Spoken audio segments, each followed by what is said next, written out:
Di dalam sebuah dialog antara Presiden Uni Eropa von der Leyen di India dengan pejabat India di awal April 2022 bisa menjadi pelajaran yang sangat baik bagaimana nanti kita Indonesia yang nantinya akan menjadi negara besar untuk menjalankan strategi bernegaranya. Dialog tersebut patut dipelajari dengan seksama. Kita semua tahu posisi India dalam voting di PBB untuk mengutuk serangan Rusia ke Ukraina adalah netral, di mana India, walau dekat dengan Inggris dan Amerika, serta sangat anti Tiongkok, memilih netral. Bahkan masih melakukan hubungan bisnis, tidak ikut melakukan sanksi ekonomi. Hal ini membuat Inggris dan Uni Eropa mengadakan pertemuan diplomatis ke India. Sekedar mengingatkan, di dalam manuver sebuah negara, maka bermain cantik ala Soekarno itu penting.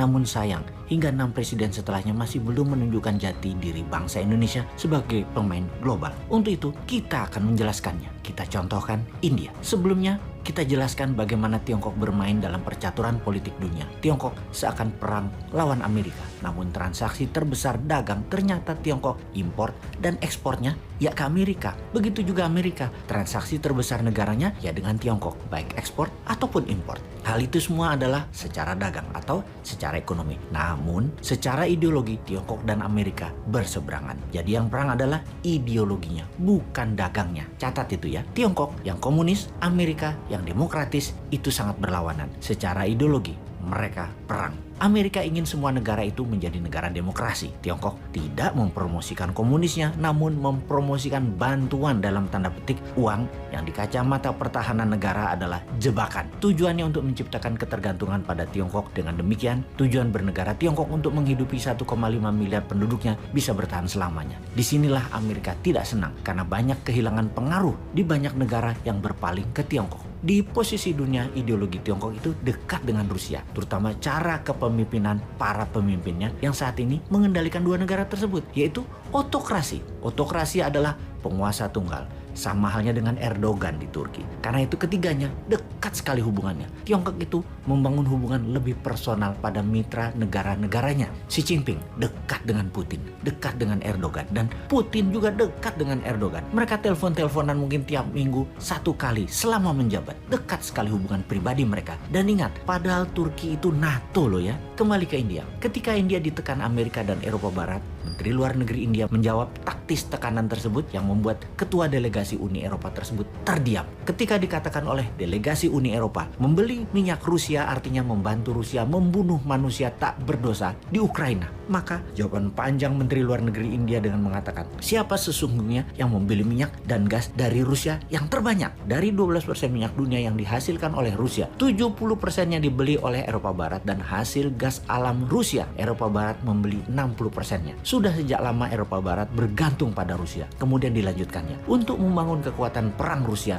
memerlukan waktu lebih dari 20 tahun hingga kekuatan militernya tercapai di posisi sekarang. Artinya, uang dari Eropa Barat lah yang terbesar membuat kontribusi pembangunan kekuatan militer Rusia untuk menjadi seperti saat ini. Mengapa kalian, Amerika dan Uni Eropa, bersikeras menekan India dan melarang India bertransaksi menggunakan rubel membeli minyak Rusia dengan menuduh membantu Rusia membunuh manusia tidak berdosa? Ini pertanyaan sekaligus pernyataan yang membuat delegasi Eropa dan Amerika diam tidak berkutik. Kikuk, diskakmat begitu. Bahkan Menteri Luar Negeri India mengatakan, sampai hari ke-35 penyerangan Rusia ke Ukraina, kalian masih membeli gas Rusia dan membayar dengan rubel atau emas daripada resiko membuat negara Eropa Barat kalian jadi gelap atau kedinginan atau tidak bisa masak. Kalian tetap berhubungan dengan Rusia. Sekarang kenapa kalian tekan India? Apa hak kalian bangsa Eropa menekan India seperti itu? Kalian sudah memiskinkan India di abad 18 dan 19. Di mana masa itu India dan Tiongkok adalah dua negara Asia. Bahkan India di abad 17-18 tersebut adalah negara paling kaya di dunia. Dalam diskusi tersebut, Menteri India juga menyerang delegasi Inggris dengan mengatakan, kalian Inggris telah mencuri kekayaan India hingga membuat India miskin sebagaimana saat ini. Oh ya sahabat,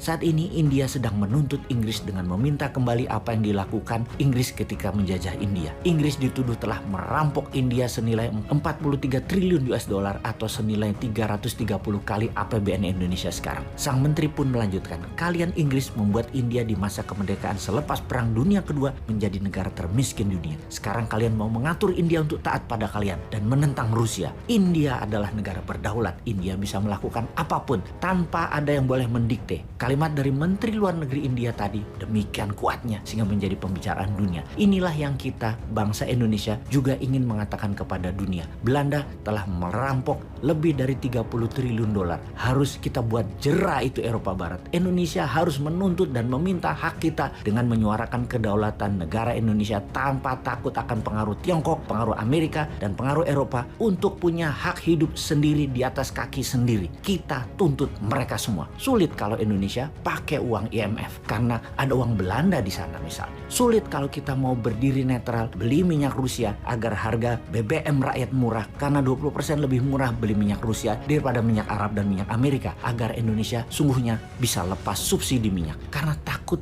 ditekan Eropa Barat dan Amerika, kita tidak berani beli minyak Rusia. Tiap proyek saja bisa nggak tidak bergantung pada uang Tiongkok, tidak tergantung pada teknologi Tiongkok, tidak tergantung pada SDM Tiongkok, tidak bergantung pada hutang dolar Amerika, dan kendali politik luar negeri harus ikut kebijakan negara lain. Bisa nggak itu berhenti? Rindu rasanya memiliki negara yang utuh, dan inilah sebenarnya yang banyak di negara Afrika menginginkan. Perang deh lu di Eropa Timur. Di sisi Indonesia, kita harus punya rencana bernegara. Salah satunya membangun tanpa Tiongkok, membangun tanpa dolar. Sebagai salah satu agenda Indonesia berdaulat 2045. Kita mungkin ada baiknya melihat India dulu kali ini. India itu menyebut virus corona sebagai virus Wuhan. Ini menunjukkan tuduhannya dengan jelas siapa yang memainkan virus itu. Atau pihak barat menyebut Putin sebagai autokrat Rusia atau penguasa tunggal Rusia. India menyebut Putin dengan sebutan yang terhormat, His Excellency. Sahabat, sebagai informasi terakhir, kemarin Amerika membeli minyak Rusia lewat Vladivostok di sisi timur Rusia untuk dikirim ke sisi barat Amerika, daerah California, yang saat ini harga bensin mendekati $7 per galon atau sekitar 22 ribuan per liternya. Beda dengan sisi timur Amerika yang rata-rata masih $6 atau sekitar 19 ribuan per liter rupiah. Di sisi timur dapat minyak dari Selat Hormuz lewat terusan Suez tentunya. Jadi akan mahal kalau dikirim ke California. Mending beli dari Rusia dan Amerika bayar pakai dolar Amerika lagi. Aneh kan dunia ini? Makanya pada sekolah di Lemhanas dulu deh baru jabat.